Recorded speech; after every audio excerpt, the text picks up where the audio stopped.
మందు పచ్చ రంగులో ఉంది, కొత్త బ్రాండా? ఇది బ్రాందీ కాదు, ఆకుపసరు. నాతో మందు మనిపించాలని మీ వదిన తెచ్చిచ్చింది. పిచ్చొదిన పసరే కాదు, లివర్ తీసేసిన నువ్వు లిక్కర్ మానవని తనకు తెలీదు. నాన్నకి ఏ ఎదవలవాటు లేదు కనుక ఉన్నదంతా బలి చక్రవర్తిలా దానాలు చేసాడు. నాకు లేని అలవాటు లేదు కనుక బలైపోయాం. ఓ పని చేస్తే మన నాన్న చేసిన దానాలని ఉత్తు దానాలని చెప్పేసి వాటి మీద కాపీ రైట్స్ మనకు ఉన్నాయని, మన ఆస్తులు మనకి తిరిగి ఇచ్చేయాలని కోర్టులో దావా వేస్తే లాయర్ ఫీజు బొక్క. రూపాయి ఆస్తి కూడా రాదు మనకి. నీకెలా తెలుసురా? ఆల్రెడీ నేను దావా వేసి కోర్టులో డబ్బులు కూడా తిన్నాను. ఆయన డాక్యుమెంట్స్ అన్ని పక్కాగా రాసి మరీ తెచ్చాడు. మన నాన్నగారు మనకింత అన్యాయం చేశారు కాబట్టి ఆయన ఆత్మ ఎప్పటికే శాంతించకూడదని ఓ 2 నిమిషాలు మౌనం పాటిద్దాం. మీరు చేసే చండాల పనులకి ఆయన ఆత్మ ఎలాగో శాంతించదు. అవునరా, అసలు మీరు నా అన్నయ్యలేనా? అదేంట్రా నువ్వు రాగానే లేచి నిలబడ్డాం కదరా. ఇంకా నీకు డౌట్ ఎందుకు వచ్చిందిరా? పెళ్లిడికి వచ్చిన తమ్ముడు పాపం దిండేసి పడుకున్నాడు. వాడికి పెళ్లి చేద్దాం ఆలోచన వచ్చిందా మీకు? నీకు పెళ్ళే కదా కావాల్సిందే. మా క్లబ్ ముందు సైకిల్ స్టాండ్ సెల్లులు ఉంటదే కేకే, నేను దాన్ని మాట్లాడతాను. నువ్వు 4 రోజులు దాన్ని కూడా తిప్పుకుని అన్ని చూసుకుని కన్ఫర్మ్ చేసుకో. ఆడు కూడా ఏం ఫీల్ అవ్వకుండా మనకు ఫెసిలిటీ ఇచ్చాడు.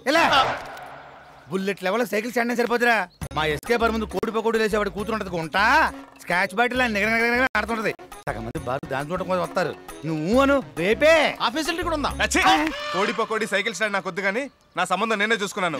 అమ్మాయిది గుత్తి, రేపే పెళ్లి చూపులు. పెద్దవాళ్ళుగా మీరు వస్తే చాలు. ఏ దరిద్రపు అలవాట్లు లేని నీలాంటి వాడిని చేసుకోబోయే అమ్మాయి ఎవరో గానీ చాలా అదృష్టవంతురాలు. మరే సర్లే, మీరు ఎప్పుడు మాకు పడే ఎడతారులే. ఒరే నువ్వు గుర్తుకో, మా ఆయన చేసి గారు కట్టించి వెళ్ళొచ్చేద్దాం.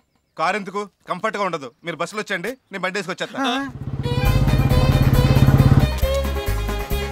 గుత్తే గుత్తే గుత్తే గుత్తే గుత్తే గుత్తే గుత్తి బాబు, గుత్తి బాబు. హెల్పింగ్ నేచర్ మీ రక్తంలోనే ఉందయ్యా. ఎందుకు అలా ఫిక్స్ అయ్యో? మీ నాన్నగారు ప్యాసింజర్ల కోసం బస్ షెల్టర్ కట్టించారు, నువ్వు బైక్ వేసుకుని లిఫ్ట్ ఇస్తున్నావు. లెఫ్ట్ లేదు మెట్లు లేవు. మరి నా పెళ్లి చూపులకి గుర్తెళ్తున్నాను.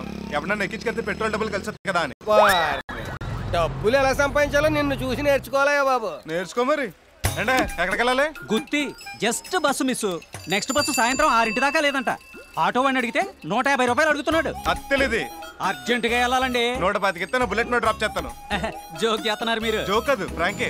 లిఫ్ట్ కి డబ్బులు అడుగుతారా? నేను అక్కడ దించి రావాలంటే 2 లీటర్లు పెట్రోల్ అవుద్ది. ఇక్కడ నుంచి గుత్తి 6 కిలోమీటర్లే కదండి. నా బండికి కాస్త దాహం ఎక్కువ. బండి కొత్తగానే ఉంది. బండి కొత్తదే, ఇంజిన్ పాతదే. ఎక్కుతావా వెళ్ళిపోమంటావా? ఎక్కుతానండి. ఏంటి ఇది? సత్తిబాబుకి గిఫ్ట్ గా